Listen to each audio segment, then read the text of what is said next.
আজকে এখানে আমাদের রাজ্যের দুটি বামপন্থী যুব সংগঠন ভারতের গণতান্ত্রিক যুব ফেডারেশন এবং ট্রাইবাল ইউথ ফেডারেশন এই দুটি সংগঠনের উদ্যোগে সুনির্দিষ্ট কয়েকটি দাবি তথা আজকে শুধু ত্রিপুরা রাজ্যে না সারা দেশের মধ্যে আমাদের নতুন প্রজন্মকে শারীরিক মানসিক বৌদ্ধিক এবং সমস্ত দিক থেকে তাদের ভবিষ্যৎকে সম্পূর্ণ অন্ধকারে ঠেলে দেওয়ার জন্য পঙ্গু করে দেওয়ার জন্য যে সর্বগ্রাসী একটা প্রকল্প আমাদের দেশের বর্তমান শাসক দল এবং এই ত্রিপুরা রাজ্যে তাদের পরিচালিত সরকার দ্বারা সংগঠিত হচ্ছে তার প্রতিবাদে এবং এই ধ্বংসাত্মক কর্মসূচিকে রোখার জন্য আজ সকাল থেকে এই গণধর্ণা যে কর্মসূচি শুরু হয়েছে এই কর্মসূচির পরিচালক তথা সভাপতি মণ্ডলীর সাথী সদস্যগণ এখানে এই দুটি সংগঠনের নেতৃবৃন্দ আজকে এই দুটি সংগঠনের আহ্বানে এখানে 59 জেলা এবং উত্তর ত্রিপুরা জেলার বিভিন্ন প্রান্ত থেকে যে সমস্ত যুববন্ধুরা এসেছেন এবং তাদের এই লড়াইয়ের প্রতি সংহতি জানিয়ে এখানে গণতান্ত্রিক আন্দোলনের অনেক নেতা কর্মীরা এখানে এসেছেন এবং এখানে বসে আমি লক্ষ্য করছি অনেক পথচারী যারা অটো চালক গাড়ি চালক দোকানি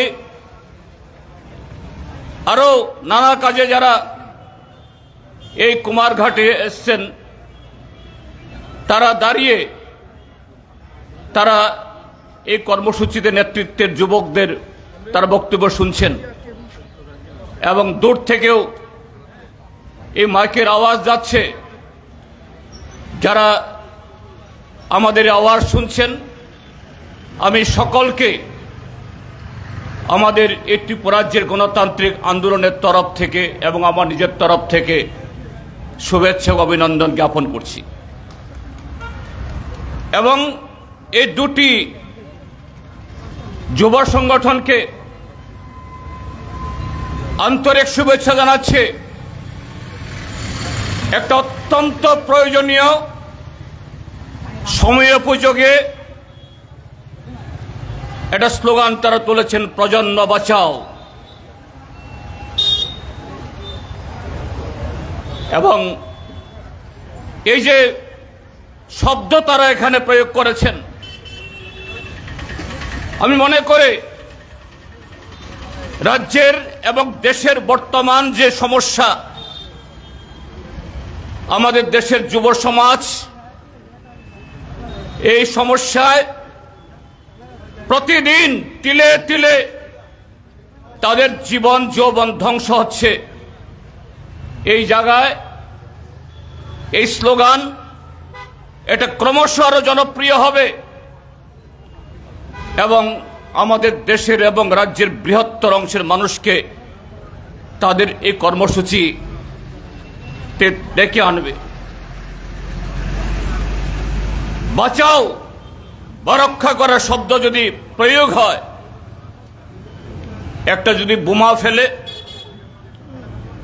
সেই বোমার ধ্বংসাত্মক যে ক্ষমতা, সে অনুযায়ী হয়তোবা একটা গ্রাম, একটা শহর ধ্বংস হতে পারে।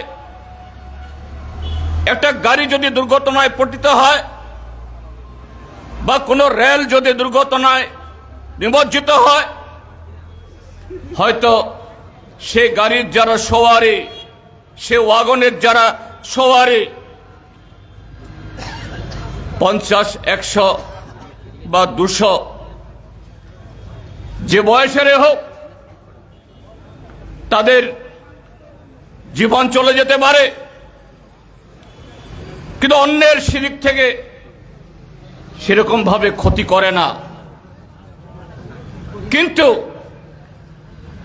সমাজে এমন কতগুলো ধ্বংসাত্মক কাজ অতীতে হয়েছে এবং বর্তমানে আরো বেশি করে হচ্ছে। চোখের সামনে তার ভয়াবহতা, তার ধ্বংসলীলা দেখা যায় না, কিন্তু সেই প্রক্রিয়া শুধু 1 বছর নয়, যুগে যুগে, প্রজন্মকে প্রজন্ম,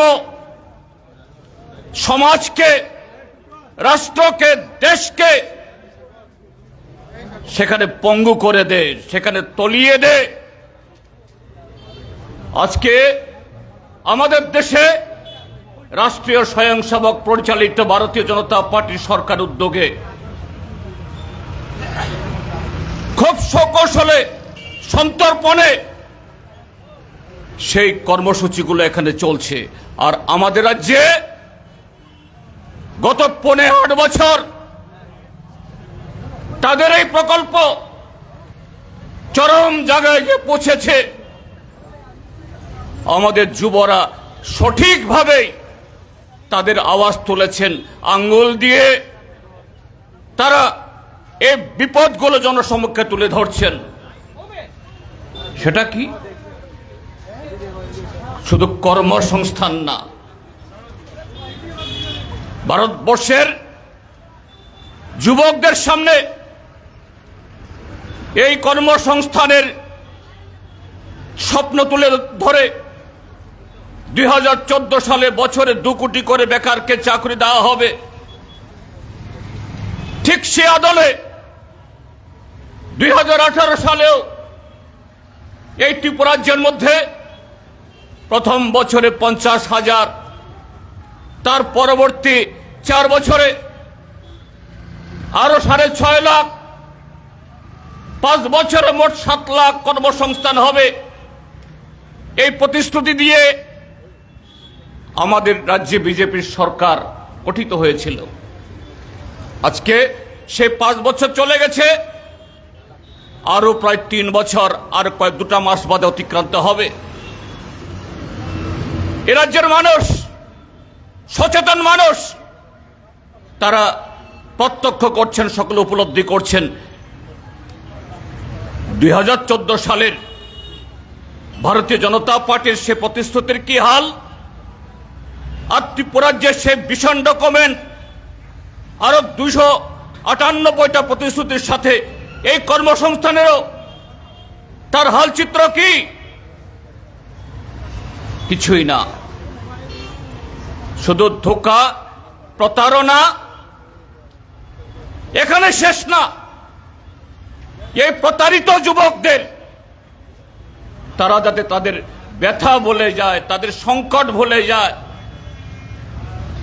তারা আওয়াজ তুলতে না পারে, তারা তাদের অধিকার না চাইতে পারে, এই যুবকদের এবং তার পরবর্তী প্রজন্মদের, তাদেরও যাতে মুখ বন্ধ করে দেওয়া যায়। আজকে সেই কর্মসূচি প্রথমে বিপ্লব দেব, এখন ডাক্তার মানিক শাহর নেতৃত্বে সেই প্রকল্প এই ত্রিপুরা রাজ্যের মধ্যে এই তথাকথিত ডাবল ইঞ্জিনের সরকার নেতৃত্বে সেখানে চলছে। আমাদের যুবরা সঠিকভাবেই সে প্রশ্ন তুলেছেন। আজকে আমাদের রাজ্যের শিক্ষা ব্যবস্থা সম্পূর্ণ তলিয়ে গেছে। সরকারি স্কুলগুলো বন্ধ হয়ে যাচ্ছে, যেগুলো চালু রয়েছে শিক্ষক এবং পরিকাঠামোর অভাবে ডুবছে। আর সেখানে যে কটা স্কুল চলছে সেখানে প্রাইভেট টিউশনি মানে টিউটরদের ছাড়া লেখাপড়া কিছু হচ্ছে না।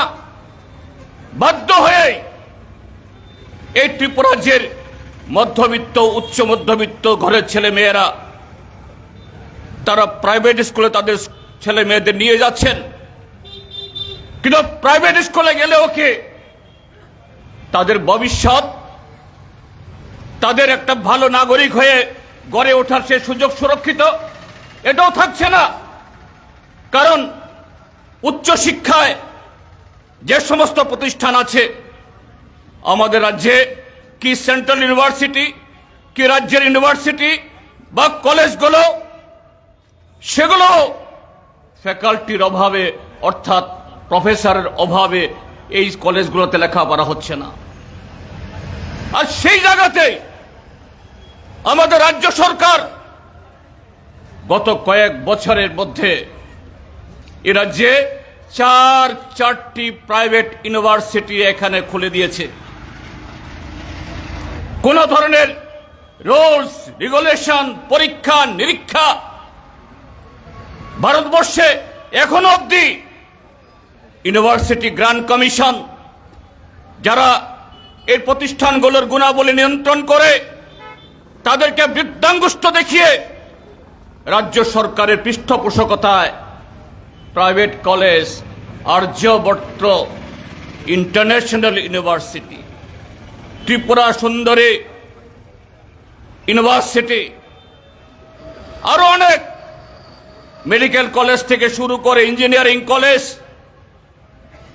আপনি আপনার ছেলে মেয়ে পাঠালে হ্যাঁ তারা ডিগ্রি পাবেন, ডিস্টিংশন পেয়ে এ গ্রেড, বি গ্রেড বা সর্বোচ্চ এরকম গ্রেড পেয়ে পাস করবেন। কন্ডিশন একটাই, এরা কতটুকু শিখলো না এটা কোনো বিচার্য না, কতদিন ক্লাস করলো এটা বিচার্য না,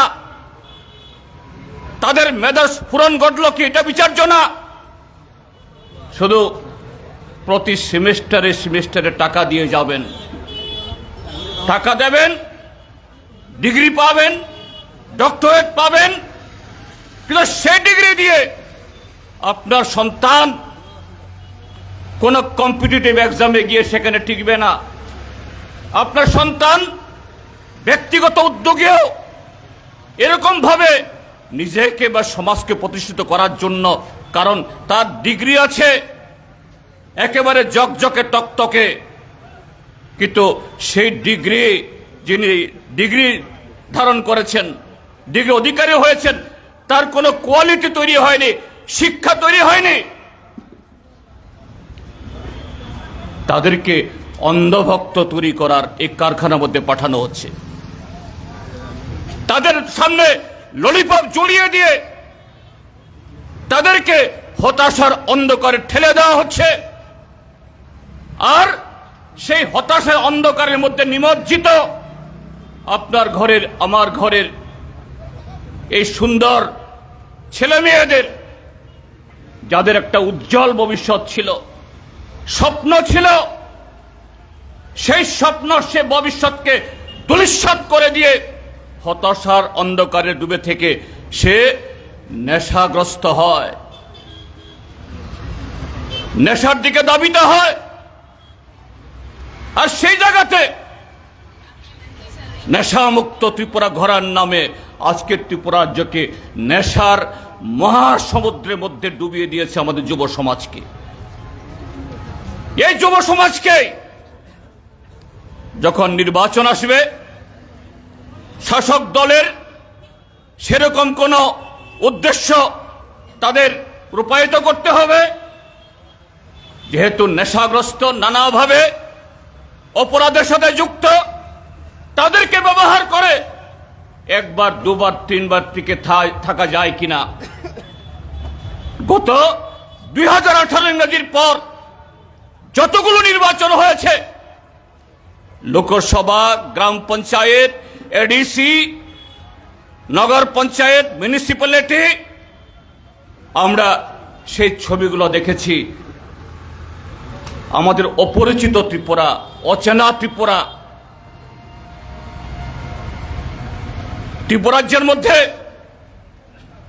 বামপন্থীরা দুই ক্ষেপে ৩৫ বছর এখানে শাসন কার্য চালিয়ে বিকল্প কর্মসূচিতে সীমাবদ্ধ ক্ষমতার মধ্যে থেকে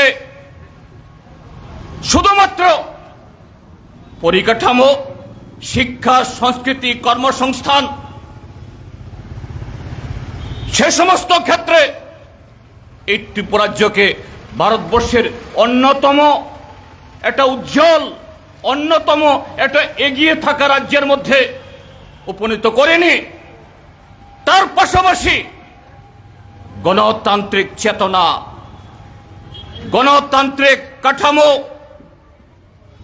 গণতান্ত্রিক পরিবেশ, সেদিক থেকেও নির্বাচন মানে একটা উৎসব। সে উৎসবে নীতির লড়াই হবে, কর্মসূচি লড়াই হবে, মতাদর্শের লড়াই হবে।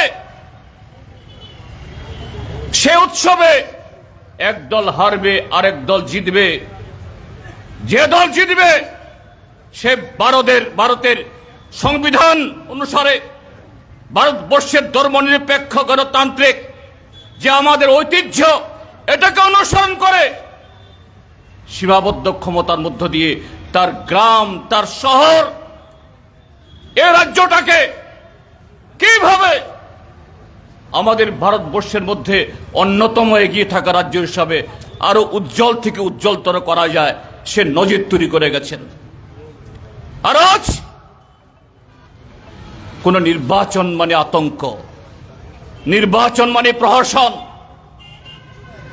নির্বাচনের নামে এটা এখানে এক ধরনের একদলীয় শাসন ব্যবস্থা কায়েম হয়েছে গত ৭.৫ বছর, গত প্রায় ৮ বছর।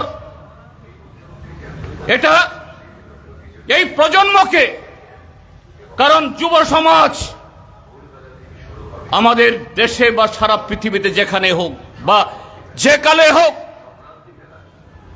রাজনীতি, অর্থনীতি, সমাজ, সংস্কৃতি, খেলাধুলা, যে কোনো ক্ষেত্রেতে সেখানে যদি যৌবনের অংশগ্রহণ না থাকে, সে অংশগ্রহণ আন্তরিকতায়, সে অংশগ্রহণ সামগ্রিকতায়, সে অংশগ্রহণ যদি সমস্ত অংশের মানুষের সেরকম অবাধ না হয়, শান্তিপূর্ণ না হয়, সেখানে হয়তোবা কোনো সরকার গঠিত হতে পারে, কোনো প্রতিষ্ঠান গঠিত হতে পারে, কোনো কর্মসূচি সংগঠিত পারে। সেই কর্মসূচিতে সেখানে সমাজের উন্নয়ন হয়েছে কথা বলা যায় না। আজকে এই ত্রিপুরাজ্যে গত ৭ বছরে আমরা সেই প্রকল্প ভারতীয় জনতা পার্টি, RSS এর নেতৃত্বে এটাই আমরা প্রত্যক্ষ করছি। তো আমাদের যুবরা, তারা সব কোটি জেলায় কোথাও কোথাও এরকম একটা দুটাকে যুক্ত করে যৌথভাবে কর্মসূচি শুরু করেছেন, এবং সেখানে এই প্রজন্মকে বাঁচানোর জন্য মানুষকে যাতে সচেতন করা যায়, সজাগ করা যায়, এই উদ্যোগ শুরু করেছেন। এবং অত্যন্ত সঠিকভাবে এই কুমারঘাট থেকে তারা এটা শুরু করেছেন। ডিওয়াইএফআই এর প্রেসিডেন্ট এখানে বলেছেন, তারা তো তাদের এই কর্মসূচি দক্ষিণ থেকে শুরু করতে পারতেন, আগরতলায় আমাদের রাজ্যের রাজধানী, সেখান থেকে শুরু করতে পারতেন, কিন্তু বাছাই করেছেন এই কুমারঘাট বা ঊনকোটি জেলা বা উত্তর এবং ঊনকোটি, এই দুটোকে কেন্দ্র করে, এবং বলেছেন কেন আজকে ঊনকোটি জেলা বা কুমারঘাট মহকুমা তাদের এই কর্মসূচিতে এখানে করার প্রয়োজনীয়তা তারা অনুভব করেছেন। কমরেড পলাশ ভৌমিক বলেছেন। আমি শুধু একটু যোগ করতে চাই, এই 59 জেলায় তাদের 3 জন মন্ত্রী, সব কজন বিধায়ক, তাদের রেকর্ড কি? হ্যাঁ, ঠিক আছে, 2018-তে তারা জনগণ দ্বারা নির্বাচিত হয়েছেন, সেই নির্বাচন সম্পর্কে আমাদের কোনো অভিযোগ নেই। অর্থাৎ সেরকম কোনো ধরনের ম্যানিপুলেশন হয়নি, মিথ্যা প্রতিশ্রুতি ইত্যাদি দিয়ে থাকেন তারা, ঠিক আছে, ওটা রাজনৈতিক। কিন্তু এখানে ক্ষমতাসীন হওয়ার পরে এই পাবিয়া ছাড়া কেন্দ্রের বিধায়ক, এখনো বিধায়ক আছেন। এখানে নটিংছড়া নামে এক চায়ের বাগান, জাতীয় সড়ক তার উপর দিয়ে গেছে। স্বাভাবিক এই কাগজপত্র খুঁজে নটিংছড়া চা বাগান কোন মালিকের নামের সাথে যুক্ত খুঁজে বের করে, যদি সেরকম মালিক থেকে থাকে তাকে তার আমাদের দেশের জমি অধিগ্রহণ আইন অনুযায়ী সে অর্থ পাবে। কিন্তু নটিংছড়া চা বাগানের মালিক বহু আগে থেকেই এখানে সেরে গেছেন, রাজার আমল থেকে বোধহয় ছিলেন, তারপর আর যোগাযোগ নেই। শ্রমিকরা আছেন এবং মাঝে মধ্যে সেরকম কিছু শ্রমিকরাই নিজেরা এবং সরকারের সাহায্য করে তারা বাগানটাকে বাঁচিয়ে রেখেছেন। কিন্তু এর মধ্যে একজন বুইফোর লোক চলে আসলো, এর বিরুদ্ধে অভিযোগ হলো। তখন যিনি আইএএস অফিসার ছিলেন, জেলা শাসক তিনি নেই, একজন চাকমা টিসিএস অফিসার, তিনি জেলা শাসকের ভারপ্রাপ্ত এই অফিসার, জেলা শাসকের, তাকে এই বিধায়ক মহোদয় নির্দেশ দিলেন, এক্ষুনি ওই বুইফুর নামের পক্ষে চেক ইস্যু করো।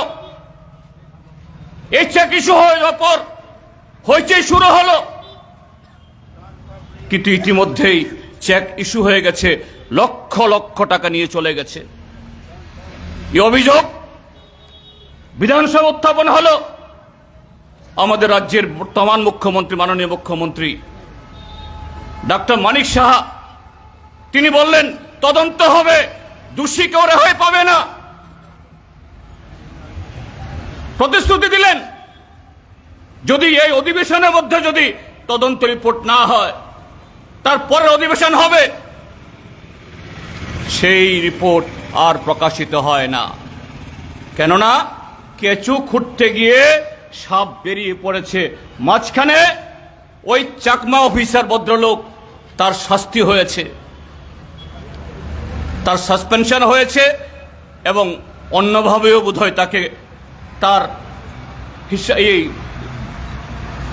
মূল্য চুকাতে হয়েছে। এই ঘটনা শুধু এখানে নয়, এখানে আরো 2 জন মন্ত্রী আছেন, 3 জন মন্ত্রী আছেন।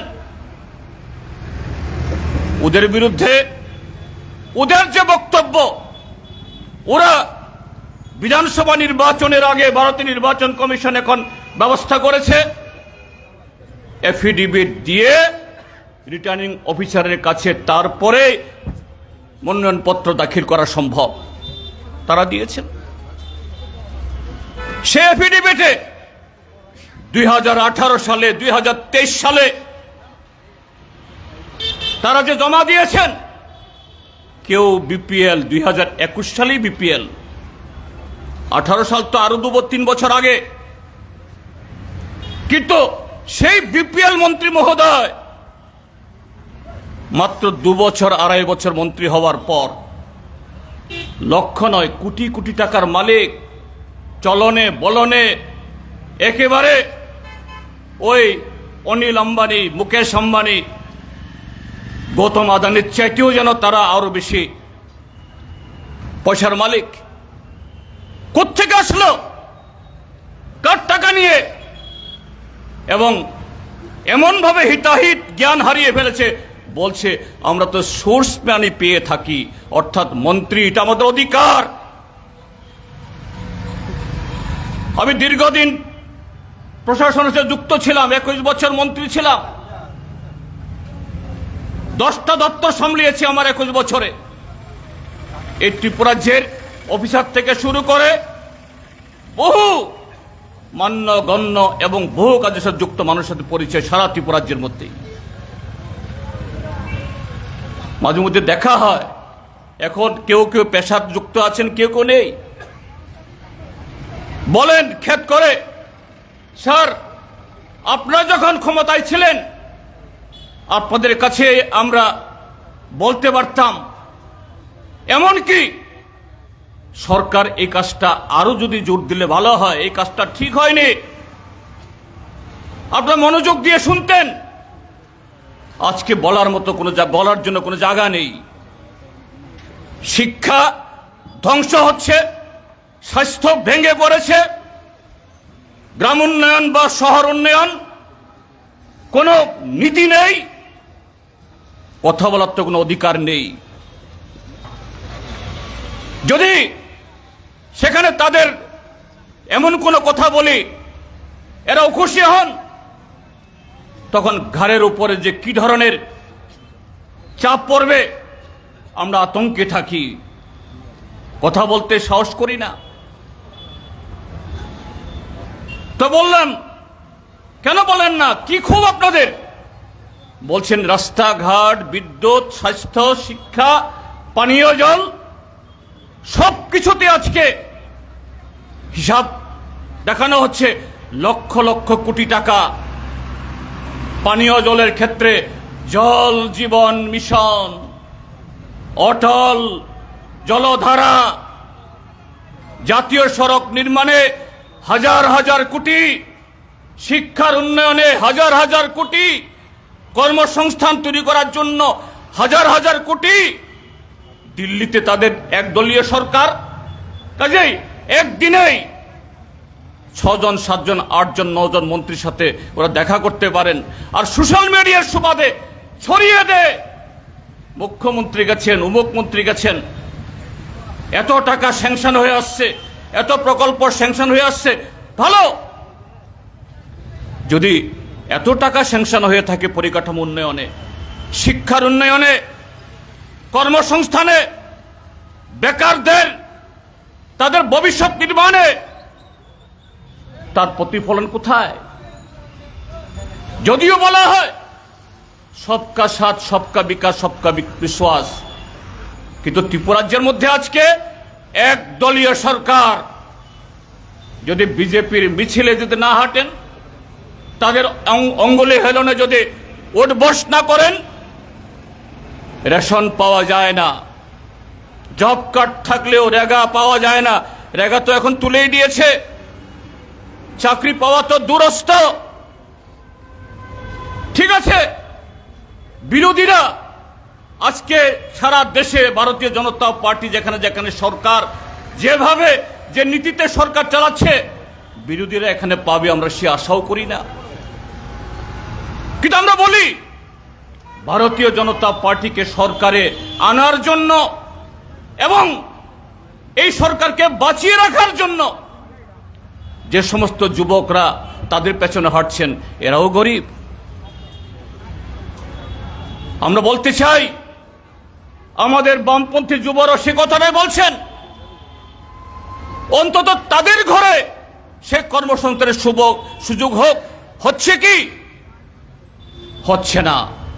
বলেছেন যে প্রতি মাসে মাসে প্রত্যেক মন্ত্রিসভাতে একজন মন্ত্রী বা আরেকজন তারা প্রেস কনফারেন্স করে বলেন এতশো চাকুরি, এত ট্রেনিং ইত্যাদি ইত্যাদি, কিন্তু তার রূপায়ণ কখন হয়? হয় না, ছিটে ফোটা কিছু।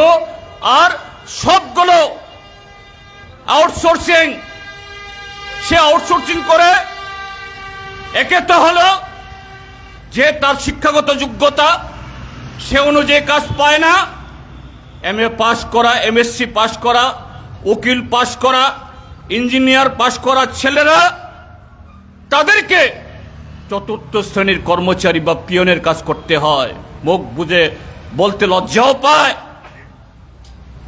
কাদের মাধ্যমে হচ্ছে? সেখানে বইফোর রাতারাতি সেখানে কিছু এরকম আউটসোর্সিং এ লোক সাপ্লাই দেওয়ার কর্মসূচি এই কোম্পানি খুলেছে। এই কোম্পানি কারা? দেখবেন এই কোম্পানিগুলো কোনো মন্ত্রী বা নেতার আত্মীয় স্বজন স্ত্রী, তারাই হলো সে কোম্পানির মালিক। কোনো একটা আউটসোর্সিং পদে যদি সরকারিভাবে তার বেতন থাকে 25,000 টাকা, আর সেই আউটসোর্স যাদেরকে নিয়োগ করা হয় তারা তার অর্ধেকও পায় না। একজন কর্মচারী হিসাবে যে সমস্ত অধিকার, ছুটি ছাটা, মেডিকেল এবং একটা নির্দিষ্ট সময় শেষে রেগুলার হওয়া, পেনশন পাওয়া, এগুলো তো দূরস্থ। তো কারা ক্ষতিগ্রস্ত? শুধু বামপন্থীরা না, আজকে গোটা প্রজন্ম, গোটা ত্রিপুরা, গোটা দেশ। এখন আমরা যখন বিরোধী দল, এটা আমাদের দায়িত্ব জনগণের বক্তব্য তুলে ধরা। আইন শৃঙ্খলা, রাজ্যে গণতান্ত্রিক পরিবেশ, কর্মসংস্থান নেই, যুবরা এদেরকে ঠেলে দেওয়া হচ্ছে নেশার দিকে। আর লোক দেখানো, প্রতিদিন ত্রিপুরা পুলিশকে আজকে যুক্ত থাকতে হচ্ছে গাঁজা গাছ কাটার জন্য। নারী ধর্ষণ হয়, বাড়িঘর লুটপাট হয়, নানা অত্যাচার হয়, তার জন্য পুলিশের কোনো উদ্যোগ নেই। এফআইআর হলেও সে এফআইআর গৃহীত হয় না, পুলিশ ব্যস্ত গাঁজা গাছ কাটার জন্য। আর মাঝে মধ্যে এরকম কিছু গাড়ি ধরা পড়ে, ওয়াগন ধরা পড়ে। কদিন পরে দেখবেন এই সরকার যদি থাকে আরো কিছুদিন, আগামী 1.25 বছর তো থাকবে, দেখবেন একদিন হয়তোবা এখন ওয়াগন ধরা পড়েছে, চার্টার্ড ফ্লাইট দেখবেন আগরতলা বিমানবন্দরে পুরো এরোপ্লেন ভর্তি ফেন্সিডিল এসেছে, এটাও শুনবেন, শুনতে হবে দুর্ভাগ্য হলেও। আর এই সমস্ত ঘটনার পেছনে যদি কেউ ধরা পড়ে বা ধরতে হয় মাঝে মধ্যে পুলিশকেও, তাদের চামড়া বাঁচানোর জন্য, তাদের ইজ্জত রক্ষা করার জন্য। পুলিশে তো সব অফিসার খারাপ বলছি না আমরা, নিচুতলা যারা তারা তো আজ্ঞাবহ থাকতে লাগে, এটা আলাদা জিনিস। কিন্তু যারা ধরা পড়েন 10 জনের মধ্যে 9 জন এখন সোশ্যাল মিডিয়ার সুবাদে, শুধু আমাদের রাজ্যে না সারা পৃথিবীতেই 90 থেকে 95% মানুষ ফেসবুক, ইনস্টাগ্রাম এসবের সাথে যুক্ত। একটু খুশ করলেই, চেহারা মেলালে, নাম মেলালে পাওয়া যায়, তাদের ঠিকানা পাওয়া যায়, তাদের প্রোফাইল, তাদের বংশ তালিকা পাওয়া যায়। আর যারা এই সমস্ত অপরাধে, নেশা পাচার, নেশা ব্যবহার, নারী নির্যাতন, চুরি, ওই সীমান্ত পাচার, সব কোনো একটা রাজনৈতিক দলের কেউ কেটা। আবার তারাই কখনো কখনো প্রশাসনের উঁচু তলার অফিসারদেরকে বসিয়ে এদেরকে লজ্জায় ফেলে এদেরকে সম্বর্ধিত করা হয়, বা তারা সম্বর্ধনা দেন মুখ্যমন্ত্রী, মন্ত্রী, নেতাদের। তারা দেবতুল্য কার্যকর্তা। আর সমস্ত অপরাধ করার জন্য তাদের লাইসেন্স হলো এই দল। এইভাবে গোটা প্রজন্ম, তাদের ভবিষ্যৎ ধ্বংস হচ্ছে।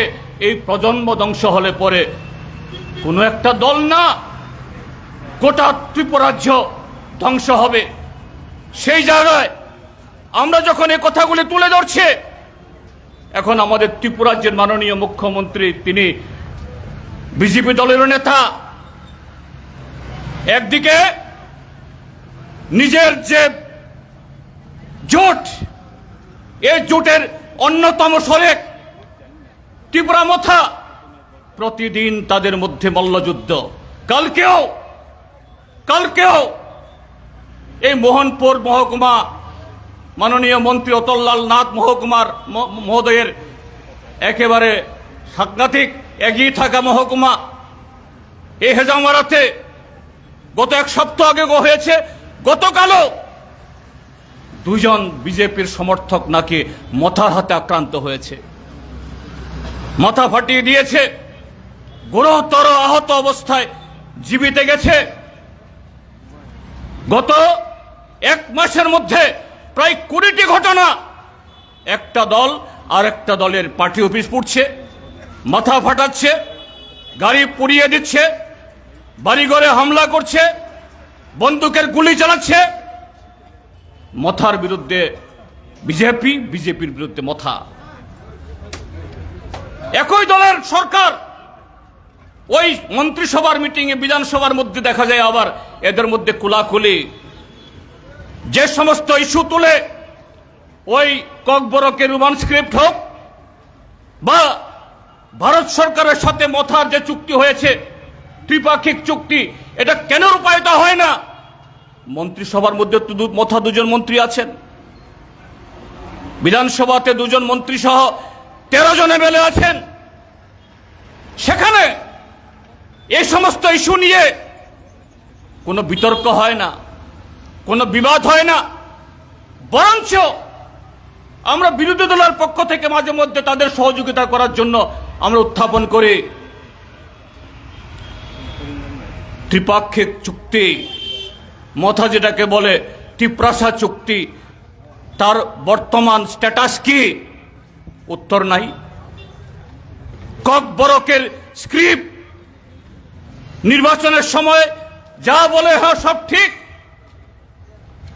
রোমান স্ক্রিপ্টই হবে। ভিশন ডকুমেন্টের মধ্যে লেখা আছে ককবরককে রোমান স্ক্রিপ্টে করা হবে, আর এখন বলছেন মুখ্যমন্ত্রী হবে না।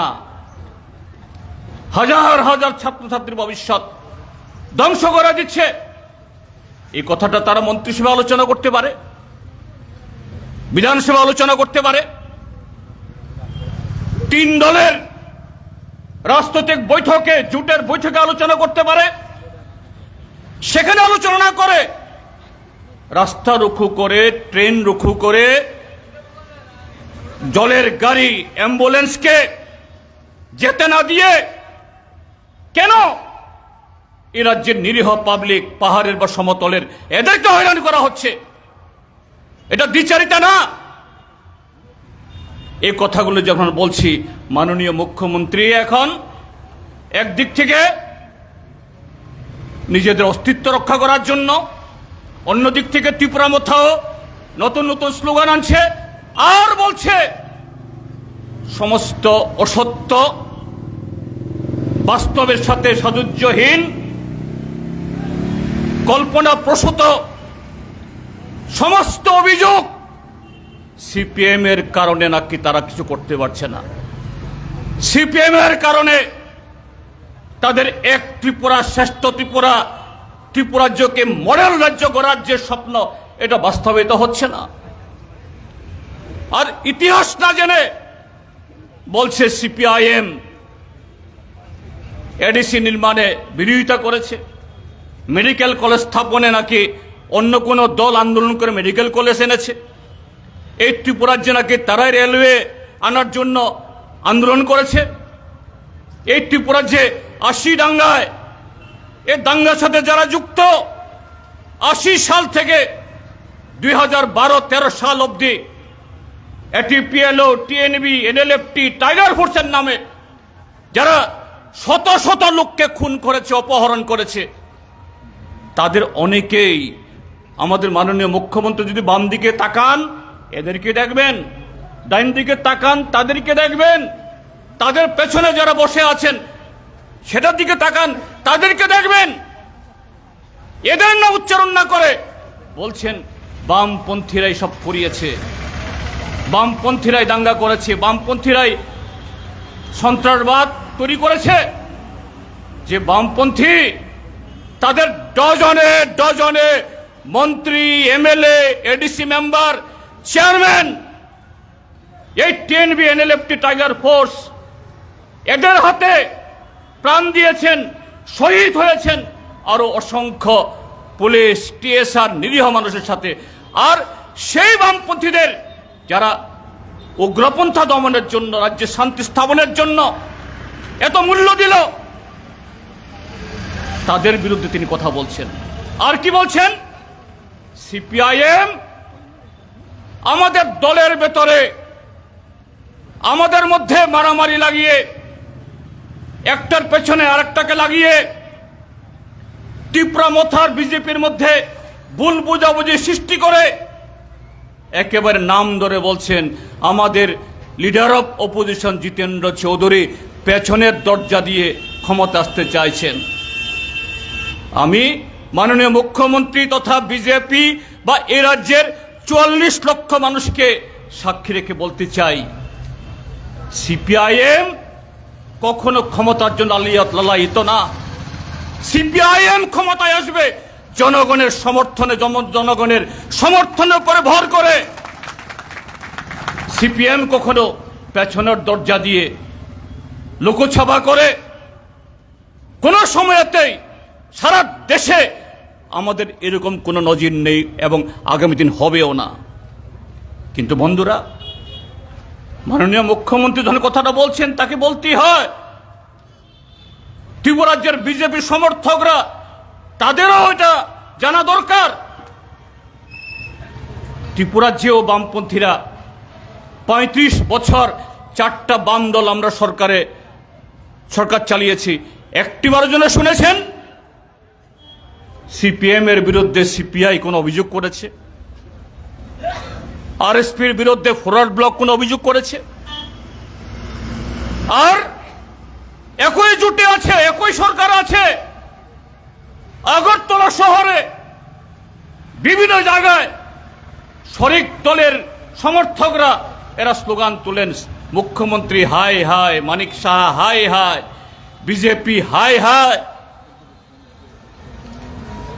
বিজেপির শীর্ষ স্তরের মুখ্যমন্ত্রী সহ নেতারা সাংবাদিকদের ডেকে নিয়ে ক্যামেরার সামনে কুলাকুলি দিয়ে বলতে হয়, এই দেখুন আমাদের মধ্যে কোনো ঝগড়া নাই। আর দেখাতে হয় এগুলো। আমাকে একটু আগে একজন সাংবাদিক বন্ধু বলছিলেন এখানে নাকি আগামীকাল সরস মেলা শুরু হবে জেলাভিত্তিক। আমাদের সময়ও হয়েছে। তো এই জেলাতে এখানে ৩ জন মন্ত্রী আছেন, মাননীয় সুধাংশু দাস, মাননীয়া শান্তনা চাকমা, মাননীয় টিঙ্কু রায়। কিন্তু কুমারঘাটে সরস মেলাতে টিঙ্কু রায় বাদ, সুধাংশু দাস বাদ, শান্তনা চাকমা বাদ। হয়তোবা আজকের আমাদের আলোচনা শুনে লজ্জা নিবারণের জন্য শেষ দিকে কাউকে নিয়ে আসবেন। কিন্তু এটা কি করে হয়? এই জেলার তিনজন মন্ত্রী থাকা সত্ত্বেও, আর আরডি ডিপার্টমেন্ট এই মেলা করে তার ভারপ্রাপ্ত মন্ত্রী হলেন স্বয়ং মুখ্যমন্ত্রী।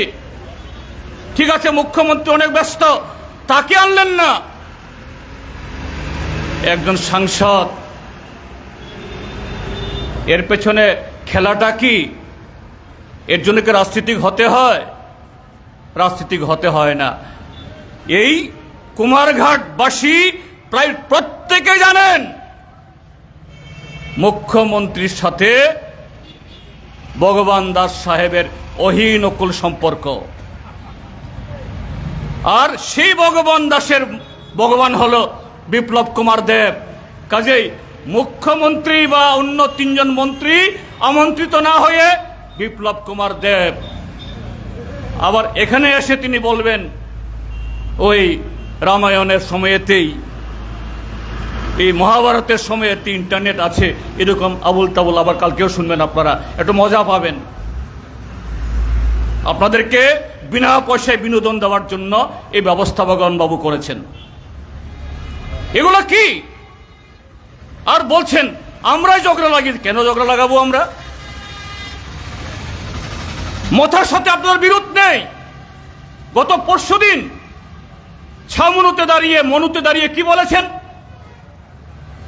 যারা এইভাবে রক্তচক্ষু দেখিয়ে, যারা রাজনৈতিক শিষ্টাচার নেই, বড় ভাইদের সাথে কিভাবে ছোট ভাই ব্যবহার করবে, অর্থাৎ ভারতীয় জনতা পার্টি আমরা বড় ভাই, মথা তোমরা ছোট ভাই, বড় ভাইয়ের সাথে ছোট ভাই কিভাবে কথা বলতে হয়, চলতে হয় এটা জানে না। তিনি মাননীয় মুখ্যমন্ত্রী বলছেন আমি দেখে নেব, বলতে পারেন? তিনি স্বরাষ্ট্রমন্ত্রী, তিনি এ রাজ্যের সাংবিধানিক অভিভাবক, সরকারের প্রধান, তিনি ভাবে একটা মঞ্চে দাঁড়িয়ে বলতে পারেন আমি দেখে নেব? তিনি বলতে পারেন এটা হওয়া উচিত নয়, এসব করবেন না। আর বলছেন ত্রিপুরা রাজ্যের মধ্যে আইন শৃঙ্খলা আগে ছিল না, এখন সে আইন শৃঙ্খলা নাকি ভারতবর্ষের মধ্যে একেবারে ছোট রাজ্যগুলোর মধ্যে একেবারে আমরা উপরের তলাতে যাদের সুশাসন আছে। কি সুশাসন? গত 24 তারিখে ডিসেম্বরের পুলিশের হেডকোয়ার্টার, যেখানে ডিজি বসেন, আইজি বসেন, ডজন ডজন প্রশাসনের আরক্ষা দপ্তরের উচ্চতল অফিসাররা বসেন। আমাদের মাইকের আওয়াজ ডিজির অফিসেও শোনা যায়। আমাদের মিটিং শেষ না হওয়ার আগে সেখানে দেবতুল্য কর্মকর্তারা স্লোগান তুলেন, জিতেন চৌধুরীর চামড়া তুলে নেব আমরা, সিপিএম এর চামড়া তুলে নেব আমরা। গতকাল উদয়পুর মহকুমাতে, উদয়পুর শহরে ছাত্ররা একটা মিছিল করেছে অখিল ভারতীয় বিদ্যার্থী পরিষদের নামে। আবার এই অখিল ভারতীয় বিদ্যার্থী পরিষদ তারা কোনো একটা রাজনৈতিক দলের সংগঠন তারা স্বীকার করেন না। তারা বলেন এরা নাকি সমাজসেবক, দেশ সেবক। তাদের যিনি সভাপতি তিনি একজন অধ্যাপক। আর সেই ছাত্রদের মিছিল উদয়পুর শহরে এসএফআই এর চামড়া তুলে নেব আমরা, এনএসইউ এর চামড়া তুলে নেব আমরা। তারা দেশ সেবক, তারা ভারত মাতার তারা সত্যি সত্যি সম্মান জানাচ্ছেন। কারা? এই ভারতীয় জনতা পার্টির সরকার আসার পর আরএসএস এইভাবে যে সমস্ত অল্প বয়সী ছাত্ররা এই স্লোগান তুলেছে, আমি তাদেরকে দোষ দেব না। এরা নাবালক, কিশোর কিশোরী। আর সেদিন ডিজি অফিসের সামনে একটা রাজনৈতিক দল, বিরোধী দল নেতা জনসভা করছেন, আর এখানে এসে যারা চামড়া তুলে নেওয়ার কথা বলছেন আমি তাদেরকে দোষ দেব না। কাদের প্রশ্রয়ে, কাদের আশ্রয়ে, কাদের মদতে এগুলো হচ্ছে? আজকের শাসক দল এইভাবে ত্রিপুরা রাজ্যের প্রজন্মকে শেষ করতে চাইছে। ডিওয়াইএফআই টিওয়াইএফকে হাজারো হাজারো সালাম জানাচ্ছি। অন্যরা যারা এখানে এসে বা দূর থেকে দাঁড়িয়ে এই কর্মসূচিকে যারা সংগতি জানিয়েছেন তাদেরকে ধন্যবাদ জানাচ্ছি। আপনি কোন দল করেন না করেন এটা বিষয় না, ত্রিপুরাকে বাঁচানোর জন্য, আপনার আমার ঘরের সন্তান সন্ততি, ছেলে মেয়ে, নাতিন পুতি, এদেরকে বাঁচানোর জন্য ত্রিপুরা রাজ্যের এই বর্তমান অবস্থা থেকে বেরিয়ে আসতে হবে। বেরিয়ে আসতে গেলে পরে মুখ খুলতে হবে, পা ফেলতে হবে, তাহলেই প্রজন্ম বাঁচবে, আগামী ভবিষ্যৎ বাঁচবে, ত্রিপুরা বাঁচবে। তার জন্য এই আন্দোলনকে আবারও সমর্থন করে আপনাদের সকলকে অভিনন্দন, শুভেচ্ছা জ্ঞাপন করে আমার বক্তব্য শেষ করছি। সবাইকে নমস্কার, খুলুমখা, আদাব।